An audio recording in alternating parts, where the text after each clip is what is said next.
குற்றம் வெளிப்படையா தெரியுது. குற்றம் எப்படி நிகழ்ந்ததுன்னு தெரியலன்னாதான் விசாரணை. 5 பேர் வந்திருக்கான், கூட்டிட்டு போய் அஜித்துங்கிற தம்பியை அடிச்சு கொண்டிருக்கான். குற்றம் தெரியுது. குற்றச்சாட்டு வந்து நகையை எடுத்துட்டாருங்கிறதா. நகையை நீங்க திருப்பி எடுக்க முடியல, ரிகவர் பண்ண முடியல அப்படின்னா எடுக்கல.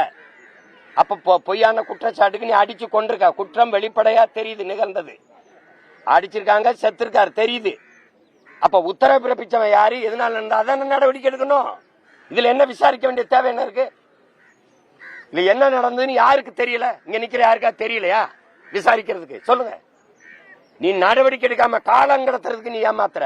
சிபிசிஐடி இந்த காவல்துறை விசாரணையிலிருந்து சிபிஐக்கு மாத்திரம் விசாரணைங்கிறதே எங்களை ஏமாத்துறதுக்கு தானே ஒழிய இதை மாத்தி இதுவரை சிபிஐ விசாரணையில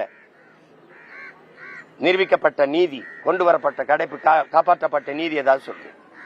இதுவரை எத்தனை வழக்கு சிபிஐக்கு மாற்றப்பட்டிருக்கு? அதனால